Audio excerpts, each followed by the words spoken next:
my speech urban renewal and the appeal of a resurgent Aba. Human beings have a natural desire to migrate to places where there are prospects of better rewards for their enterprise and labor. Since the beginning of time, urban centers are known for welcoming throngs of new visitors who are regularly attracted by the promise of better economic and social opportunities for themselves and their families. For more than 100 years, Aba, the central economic hub of the old eastern region, has welcomed persons of different social, cultural, and ethnic backgrounds.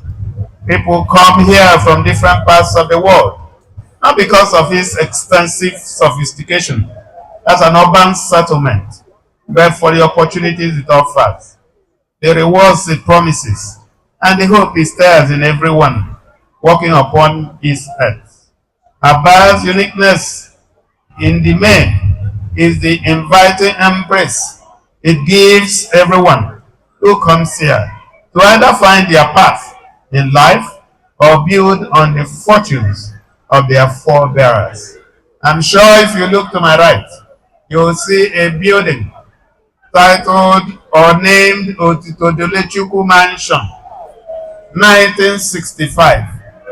What does that tell us? That this building was erected or completed in 1965, 60 years ago. So that shows you how important this town is.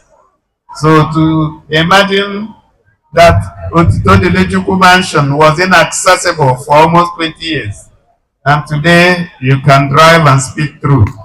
We will thank God for His mercies. About for millions of people that have cracked their kernel of fortune here, it's more than just an urban location. It is a place of destiny, a land of the brave, and the truest metaphor for rebirth and renewal. The story of this city today affirms the optimism of the men and women, business people and landlords who refuse to give up on it through its long season of neglect, but rather double down on their conviction, insisting that one day everything will change, and from the ruins of yesterday, a glorious new dawn shall emerge.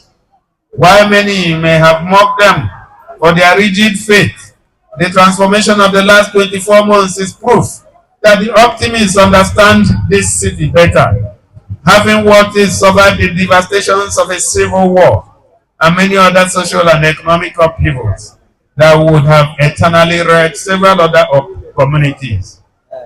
Aba survived the structural failures of the early decades of the 21st century because it is built for the tough and for all those whose faith and belief will not be shaken by life's twists and turns. The resurgence of our dearly beloved Enimba city reaffirms an immortal truth that indeed victory comes to those who look beyond the darkness of the night to the bright lights of the rays of the sun at dawn. On this note, distinguished ladies and gentlemen, let me warmly welcome you to this all-important get-together, happening just after the successful commissioning of chains of interconnected roads that speak to our urban renewal agenda and commitment to the holistic restoration of the Aba urban corridor. The Umuode, Bakassi, Enimba Junction to Ariaria Gate, Isuihuto Okwa roads, and 10 other stretches of roads within Aba have been fixed to generally improve the business environment, elevate our urban experience, and add to the appeal of the communities around here. Because roads do not just create paths to new opportunities, they restore ancient landmarks. I'm glad that you have come out in your numbers to be witnesses to the evolution of Aba as a strategic commercial and industrial destination. We have gathered together in celebration, not of roads, but of new epoch. While we rejoice at what we have been able to accomplish in the last 2 years in the area of road infrastructure projects and the opportunities that have been created, a real accomplishment should be seen in terms of the hopes that have been restored, dreams we have revived, and the collective stories we have curated for our children and children's children. This city has traditionally been for the bravest, and the modest efforts of the last 2 years would forever be etched in our history books and passed on from one generation to the next to remind the children of tomorrow that giving up is alien to our character. I would like to specially appreciate the business owners, landlords, and the residents for their patience and the massive support they gave the engineering team while they worked on the different stretches of roads within this corridor. Thank you for your understanding and commitment to the timely delivery of the projects. Thank you. I have to acknowledge that you were very effective in your role as stakeholders, and we do not take that for granted. As always, the state government will continue to carry you along in the execution of development projects. Because for us, beyond just the successful execution of projects, post-delivery maintenance support is actually an integral part of our infrastructural restoration protocol, and this process has to be managed by the primary beneficiaries, and that is you. I expect you to take more than a passing interest in seeing that the roads are not vandalized through commercial activities or neglect. These are your roads, paid for by your taxes, and the resources that belong to all of us. In that regard, we all have a solemn duty to be at the forefront of removing and preventing whatever presents a threat to the service life of the roads. We must all commit to keeping the environment clean and ensuring that the drainages are not blocked by waste and foreign objects.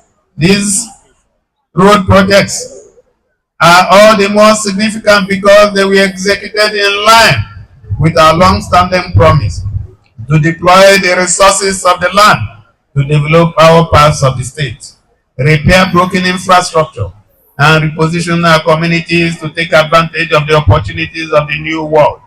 Our grand vision is to make Abia a model state, and as a first step in that regard is to build a system of financial prudence, putting resources to investment that yield the best outcomes for the present and future generations. I am glad that across the state today, especially within and around the Nimba city, significant proof exists that we are doing just that. Over the next few years, Aba will not just attract people from all over the world because of the glory of the past. This city will pull investors from within and outside Nigeria because of the unique advantages it offers. As I said recently, Aba has a distinct edge that rival cities in the region can only dream of. In addition to a large population of skilled and resourceful workforce, this city enjoys the unique advantage of sharing boundaries with major oil towns in Nigeria and nearness to functional seaports to access foreign markets and receive stocks of imported raw materials and reduce logistic costs. Beyond the traditional practice of coming to the city to find employment or set up businesses, people will henceforth come to Aba to establish firms that will serve global markets in technology, remote services, and much more. This vision will be facilitated by the gains that have been made in building an independent energy supply system and the robust investments we are making in broadband support infrastructure. These new streams of investments and progress arising therefrom will see enterprises in this city go beyond the restrictions of the brick and mortar business model to more time-relevant hybrid platforms, combining regular office spaces with a stable presence in the digital ecosystem. In the new Abia, all you would need to prosper and reach your goal is to have the courage to wake up each morning and chase your dreams. Here, there shall be no limit to what you can achieve because the force of nature and the government will be with you. As I conclude, let me remind us that actualizing our grand vision for Aba and Abia in general will require your continuing support and partnerships through prompt and regular payment of your taxes and other statutory fees. You are also encouraged to continue to cooperate with law enforcement agents to keep our communities safe. Above all, I invite you to renew your commitment to making this city the best place to live, work, and achieve whatever you aspire to be. Lastly, let me thank the management team and members of the Greater Aba Development Authority (GADA) for their commitment to timely project execution and strong guarantee of quality. May I also congratulate the newly appointed chairman and members of the GADA board on their new assignment. We expect them to bring their extensive wealth of technical and managerial experiences to bear in the discharge of their duties. I'm happy with the immense strides GADA has made in the last 18 months of operations, and we expect things to get even better in the years ahead. GADA, as we envision it, will not just spearhead the development and expansion of modern infrastructure within the urban and suburban corridors. It will play critical roles in shaping what becomes the social and cultural character of the city in the new age. Aba, as I had argued elsewhere, is unlike any other regular urban settlement.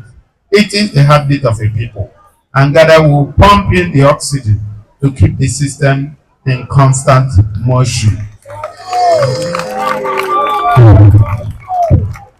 In the same vein, distinguished ladies and gentlemen, commendations are also due to the management team of the State Ministry of Works for their diligence and competence in managing our road infrastructure assets in different parts of the state. The giant strides that have been made in the restoration of network of roads across the state is largely due to the competence, dedication, and commitment of our people at the Ministry of Works. I want to specially thank the Honorable Commissioner and everyone who is involved in the design, execution, and supervision of our road projects, whether they are awarded to independent contractors or done through direct labor, like many of the roads we have just commissioned.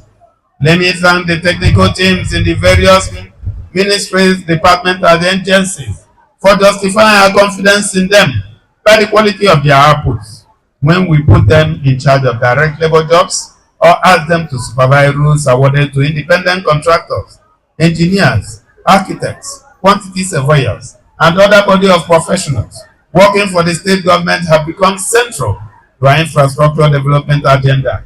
And I'm proud to announce that because of their industry and high sense of professionalism, the state has been able to take on many important projects and deliver them in good time and at reasonable cost, because they share in our commitment of putting the development of Abia above personal interests. These professionals embody the spirit of the new Abia, and we cannot thank them enough for their services and hunger to contribute their skills and experience to the development of our Abia state.